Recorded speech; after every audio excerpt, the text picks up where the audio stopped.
I never thought I'd be the guy posting something like this, but here I am. My name's Jake, and I've been married to Lisa for about 8 years now. We met when we were both young, early 20s, and honestly, I thought we had a good thing going. She was fiery, sharp-tongued, but she loved our daughter Lily fiercely. We had our fights like any couple, but I always believed we could work through them. Lately, though, I'd been noticing little things that just didn't add up. Lisa's attitude had shifted.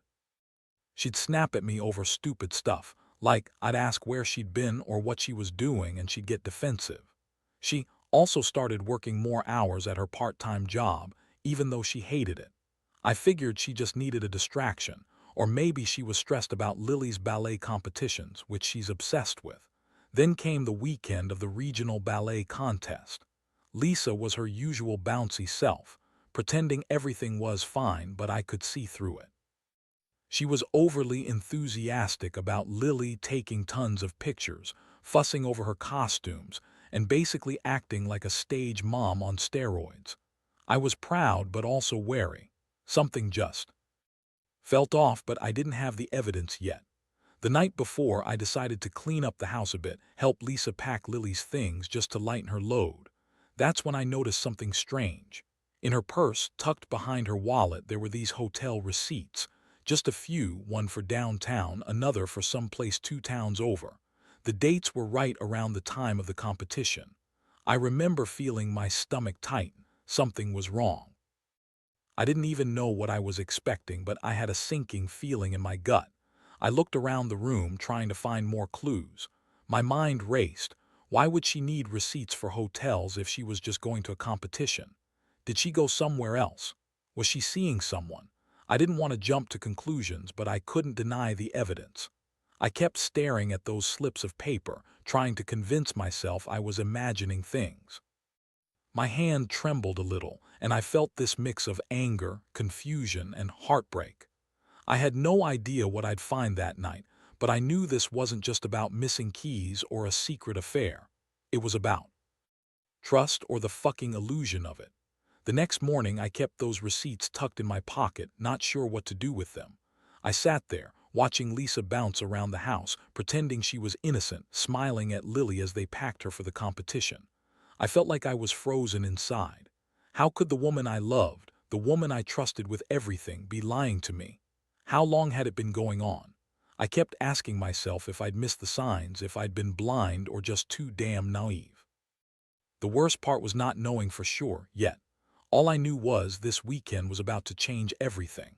When Lisa finally left the house that morning, I stayed behind, pretending to be busy with chores, but honestly I was just waiting for her to come back or to call, anything that would give me a sign, a crack in her armor.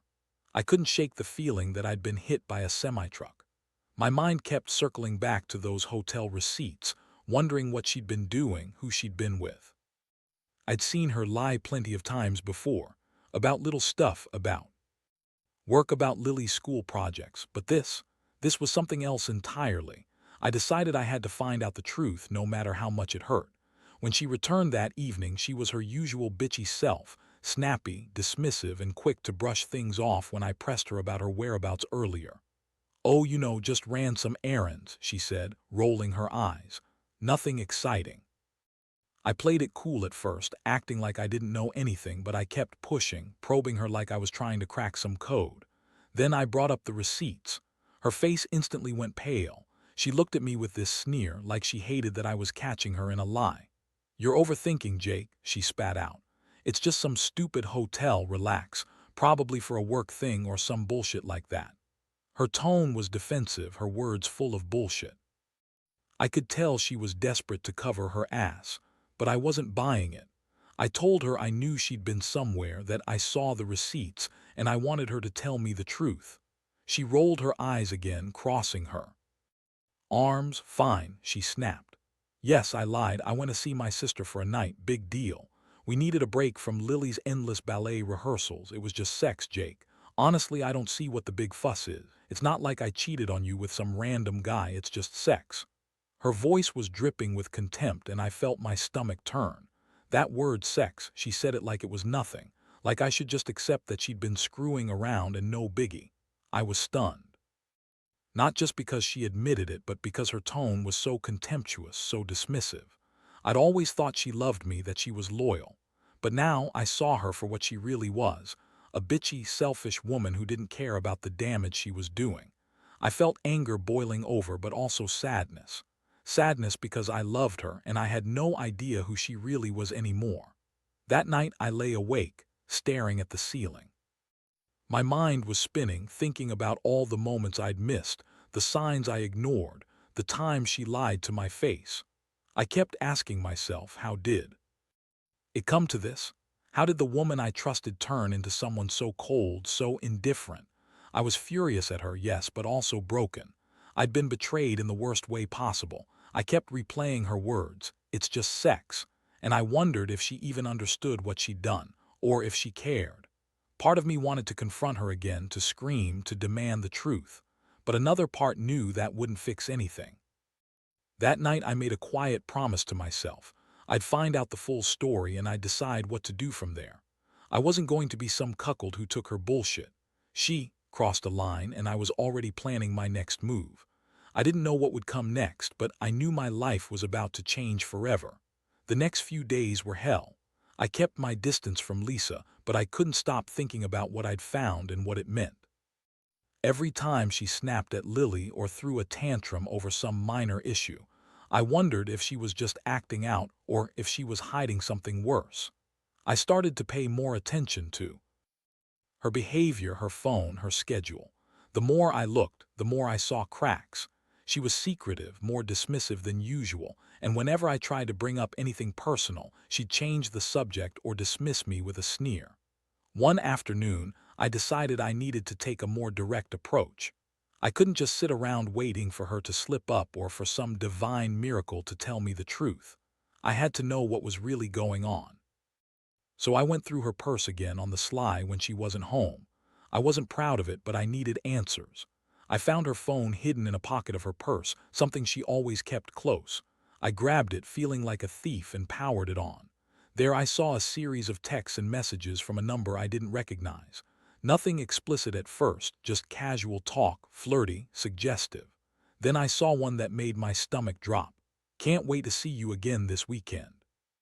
The hotel's booked just like last time." My eyes blurred and I felt my blood turn cold. This wasn't just some one-time thing. She was doing this regularly, committing betrayal after betrayal.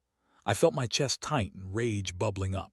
My wife, the woman I loved and trusted, was cheating on me with our daughter's ballet instructor, an older guy named Greg, I later found out.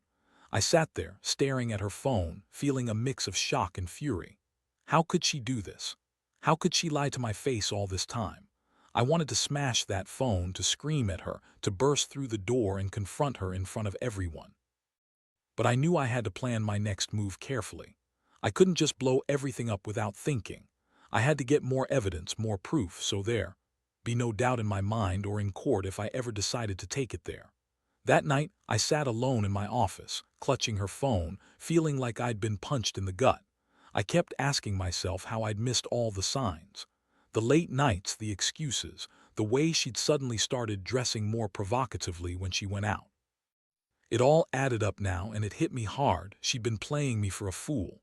I wanted to believe she loved me, believed in us, but the truth was she was using that love to cover up her lies. I was furious but also heartbroken, and I knew that whatever came next, my life would never be the same. I started to plot. I needed more evidence, more context. I decided to follow her one day when she went out, just to see where she was really going. I kept it low-key, not wanting her to suspect. She headed out in her car and I kept my distance behind her. She pulled into a parking lot I recognized from those hotel receipts, an overpriced boutique hotel downtown. I saw her get out, looking around like she was trying to avoid someone. Then she went inside and I waited outside, feeling like I was about to burst. I knew I had to confront her face to face. There was no going back after this. I replayed everything in my mind, trying to prepare myself for what she might say, what I'd say back. But deep down, I knew that whatever she told me, nothing would be the same. I was ready for a fight, for answers, for closure. And I was all ready. Planning how I'd handle the aftermath. whether I was going to save what was left of this marriage or finally cut the cord for good. Whatever happened, I knew one thing. I wasn't going to keep living in this lie anymore.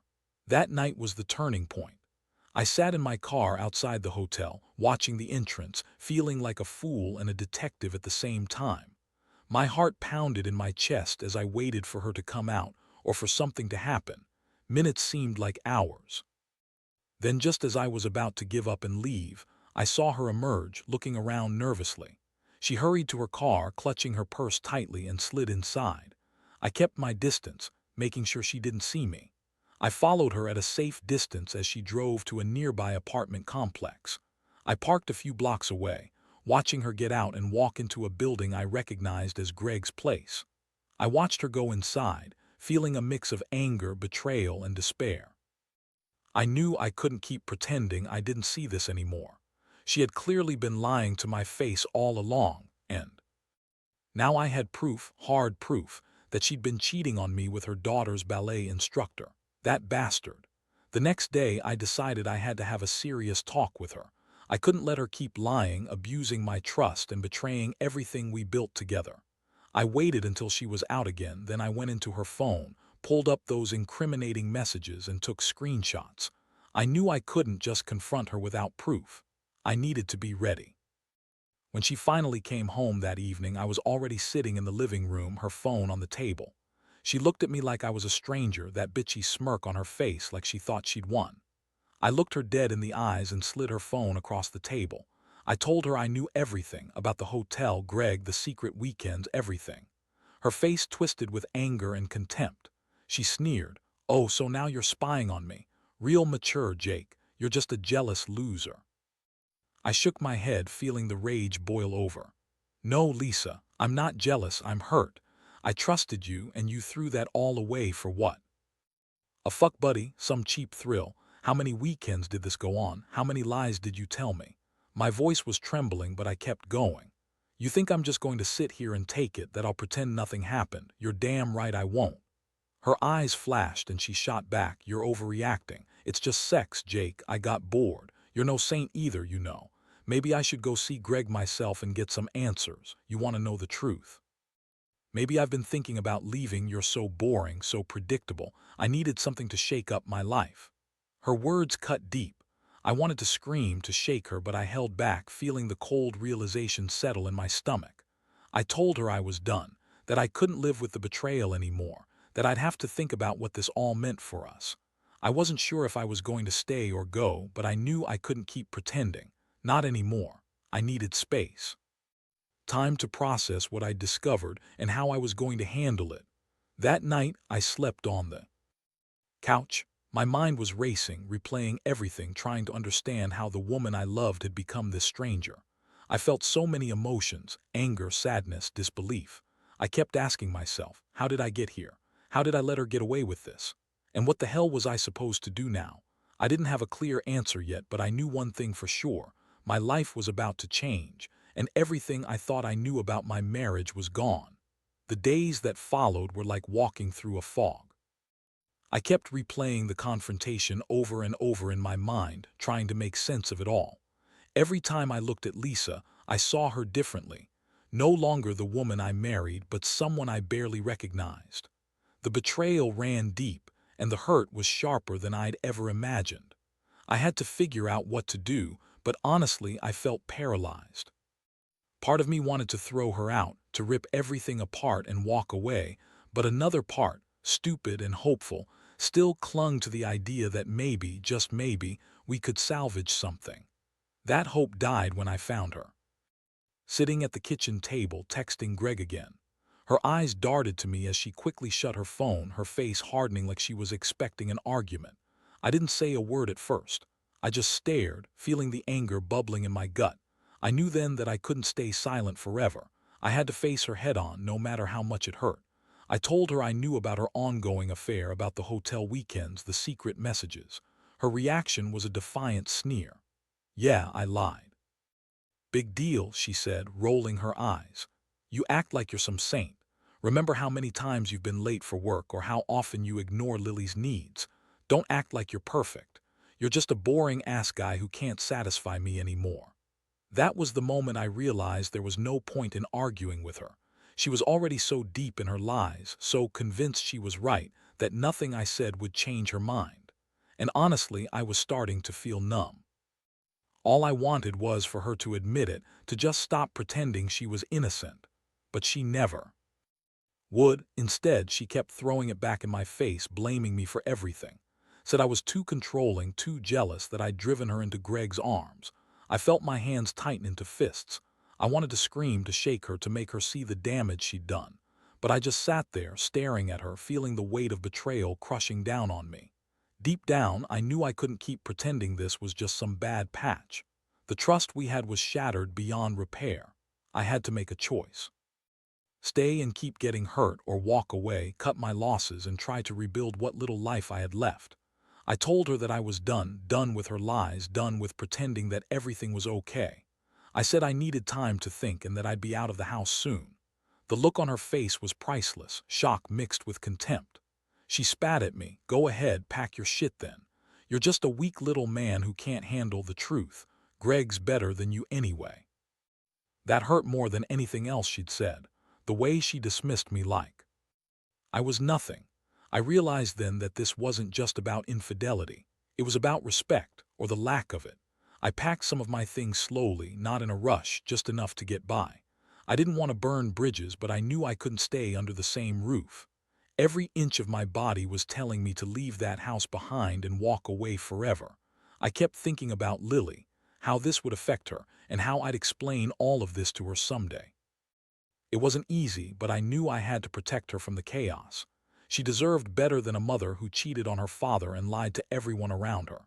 That night, as I sat on the edge of my bed, looking at the empty space where Lisa used to sleep, I finally felt a strange sense of relief. Not happiness, far from it, but a strange weight had lifted. I was finally honest with myself. I couldn't stay with someone who didn't respect me, who used me and humiliated me like this. Moving out, I realized, wasn't about giving up. It was about taking control again, reclaiming my dignity and trying to find some kind of peace after all the betrayal. I knew this was just the beginning, but I also knew I couldn't keep living in this lie. Not anymore. The last few weeks have been a whirlwind of emotions: shock, anger, sadness, and a strange sense of clarity I've never experienced before. Moving out was not easy. I left behind a lot of memories, but also a lot of lies. I never imagined I'd be the guy to get betrayed like this by someone I loved so deeply. It's like my whole world shattered overnight and I was left trying to piece it back together, one fragment at a time. I've realized that trust, once broken, is nearly impossible to repair. Lisa's version of the truth was always a lie, and her dismissive attitude only confirmed she never truly cared about what we had. The betrayal cut deep, but somehow I've come to accept that I deserved better. I deserved honesty, loyalty, respect, things she never gave me. I don't hate her. I just see her now for what she really is: a selfish, manipulative woman who used me as a fool. I focus on my daughter, Lily, more than ever. She's innocent in all this, and I want to give her the stability she needs. I've told her bits about what happened, age-appropriate, of course, and I see the confusion in her eyes. I promise her that everything will be okay, that she's loved, and that she's the reason I'm trying to move on. That's what keeps me going, the hope that one day I'll build a new life, one based on honesty and respect. Looking back, I've learned some harsh lessons. Never ignore the small signs of trouble because they often hide something much worse. Trust is a fragile thing, and once broken, it's almost impossible to mend. And most importantly, I've learned that choosing myself isn't selfish. Sometimes walking away from a toxic relationship is the bravest thing you can do. Now I'm focusing on healing, on figuring out who I am outside of this mess. I'm not bitter. At least I'm trying not to be. I want to believe there's life after betrayal, after heartbreak. I want to rebuild, to find happiness again, even if it's one small step at a time. And I want others out there to know that if you're in a similar situation, you're not alone. You deserve better, and sometimes the best thing you can do is walk away and start over. That's what I'm doing now. Starting over and hoping for a brighter tomorrow.